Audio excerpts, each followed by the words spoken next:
you, stand up, have a Facebook page? Stand up. It's 3 o'clock. We're going to get up. We're going to move. How many of you have a cell phone? Keep standing.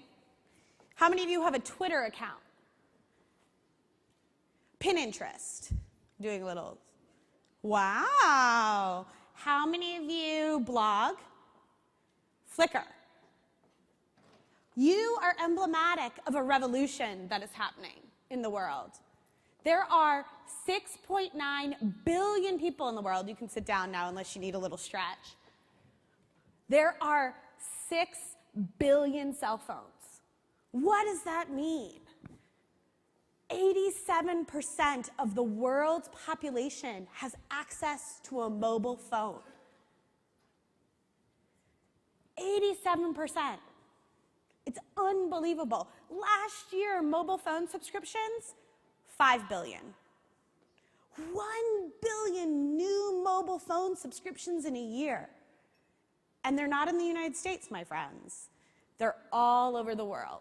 They're in China, they're in India, they're in the Congo. They're all over the world. The world is transforming the way that we connect with each other. It's transforming the way people interact with society. It's transforming the way we connect to each other, to the world at large. And so, what does this mean? What does this look like? We're vastly reordering world order. We're reordering our relationships. We're reordering our networks. We're reordering governments. So, how many of you know this guy? He's a smart man. This is Abraham Maslow, 1943. He came out with an article which is the preeminent article in understanding human behavior. It's called the Maslow Hierarchy of Needs. And it's often captured in this pyramid structure. And it says that we will make choices as humans first on our basic human needs. And then we'll go to security and safety. And then we'll go to relationships. Explain this. 57% of the world has access or makes choices to have access to a toilet. Where's that? It's at the bottom of the pyramid. So are we reordering the way we make choices? Was Maslow wrong? Has technology transformed human behavior? Yes and no. So, mobile impact. I'm going to talk about mobile phones because it's the most prolific technology in the world. When you have a mobile phone and you invest in connectivity, you see a 1.2% growth in GDP. That's phenomenal. As a country, as a policymaker, you have to ask the question, connectivity begets economic opportunity. Connectivity begets safety. Connectivity begets women feeling more independent. But this underlies a fundamental truth. Technology is still just a tool. So, this is a picture of a 13th century Yorkshire castle in England. Right in that upper corner, you'll see a turret with an open basket. And in the 13th century, it was a tribal culture. It was a feudal culture. And you would stuff that basket full of hay, and you would light it on fire. And someone would watch that, would watch across the horizon, and watch that basket. And if they saw a raiding party, they would light that basket on fire. And what would that do? That would signal to a neighboring kingdom, a kingdom that perhaps didn't speak your language, was not of your tribe, but they knew a raiding party was on the way. And so you created a network with these fire beacons. This picture is a woman in the Congo holding a Nokia cell phone. So I travel all the world talking about connective technologies, advising governments on development, and talking about the power of connective technology. And in the Congo, ladies and gentlemen, I will tell you that we are in the midst of one of the worst humanitarian crises. We have old-fashioned tribal warfare. There is a propagator of this violence called the Lord's Resistance Army. And for the last decade, what they have done is go village to village, using rape as a systematic tool for war to break down the familial unit. And so how were they able to do this? Well, because there were no fire beacons. There was no way to tell somebody in the neighboring village, even if you didn't speak their language, even if you were from a different tribe, a raiding party was on the way. So what did we do? We gave them cell phones. And all of a sudden, when a raiding party comes across the Congo, a woman in a tribe sends a series of ketones. Doesn't even place a call, just places a series of ketones. And all of a sudden, this piece of technology has become today's modern fire beacon. Technology, my friends, is a tool, but you still need the human connection.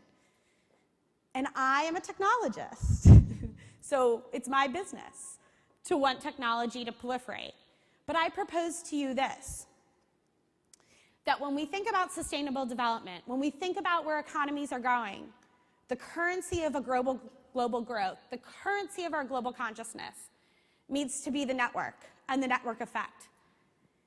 And that's the network of happiness. I believe connectivity begets happiness. So there's a great neuroeconomist at Claremont, and he has the best title in the world, Dr. Love. That's what they call him around campus. His name is Paul Zak. And in 2010, he did an experiment. And do you know what he discovered? That when someone likes you on Facebook, oxytocin releases in your brain. And it's like falling in love.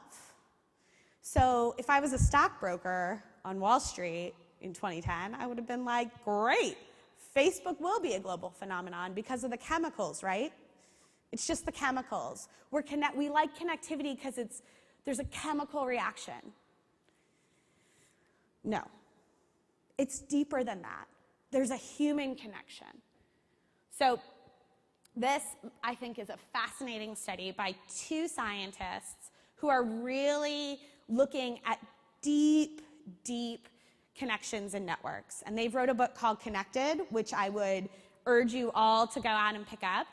And their names are Christakis and Fowler, and they're at UCSD and Harvard, respectively. They're longtime collaborators. And they did a 32-year longitudinal study, right? So it's called the Farmington Heart Study. And this is a study of smoking and smoking cessation and networks and behavior. So this is 1971, and all those yellow dots right here are smokers. Okay. So in 1971 and in 1974, when they started this study, they found that smokers and non-smokers were most likely to be still in the center of a node or the network, right? Fast forward to 2000, and all of a sudden, smokers are on the outside of the network. Their connections aren't as deep.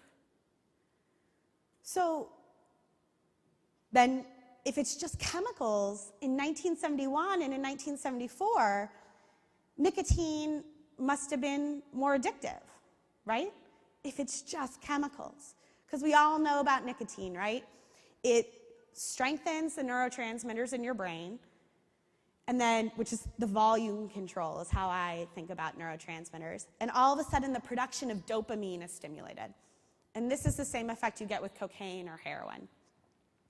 So if connections and Paul Zak's work about oxytocin and why we love social networks, why we love connections, is because of chemical reactions, then surely cigarettes got stronger, because we can't explain this. No. In fact, in 1996 and in 2000, year after year, cigarette companies added 1.6% more nicotine. So how do you explain this? How do you explain the network effect? How do you explain that the index case in Fowler's study, when he quit smoking, 36% reduction in his network would smoke. And then not even in his direct network, but beyond his network, 20% of those people would stop smoking. And how do we explain that social behavior moved these smokers to the outside? It's because the connection, the human network, the network effect is beyond connectivity. It's beyond turning on the internet. It's beyond the chemical. It's the bond that we form in happiness. It's the bond that we form together. It's the bond that we form as humans.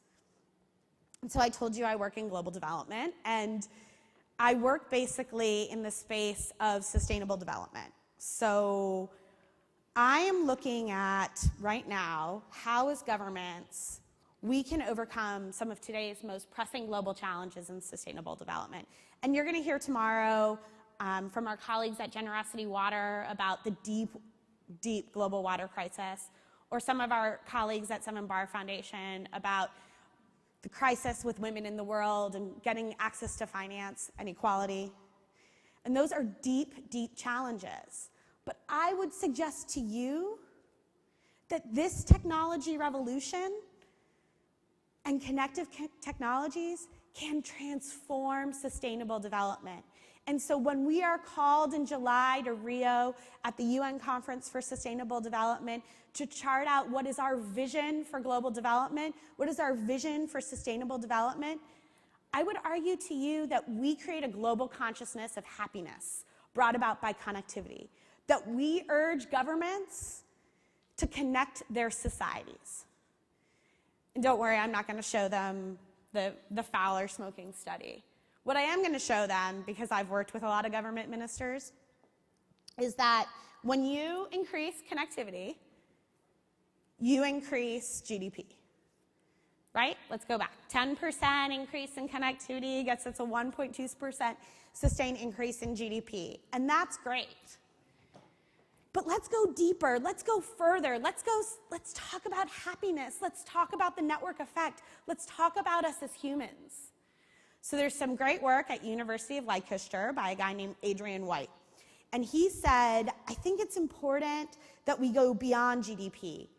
Because when we just think about GDP, we're leveraging our future. We're going to make choices about petroleum. We're going to make choices about chemicals. We're going to make choices about industry that don't take in the social and environmental aspects of our choices. Let's talk about happiness.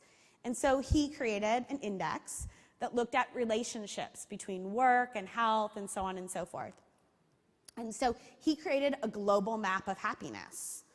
And it was amazing. It's called the Sustainable Values Index. So this is the chart I'm going to show. Those red arrows point to the happiest countries in the world. And guess where they all are? At the height of connectivity. Now, what's even more exciting about Adrian's work is that he completely excluded GDP. So when we look at the 3 happiest countries in the world and the 3 least happy countries in the world, we find that Denmark, Switzerland, and Austria, the most connected countries in the world, are the most happy. And the least connected countries in the world are the least happy.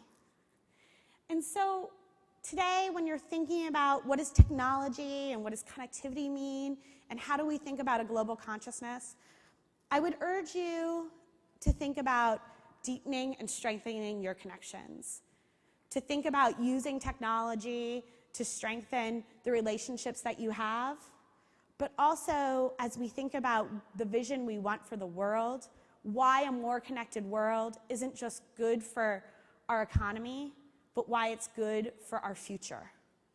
And I'm going to end with my favorite quote from Charles Darwin, who said, "It's not the strongest of the species that survives, nor the most intelligent, but it's those who are most adaptive to change."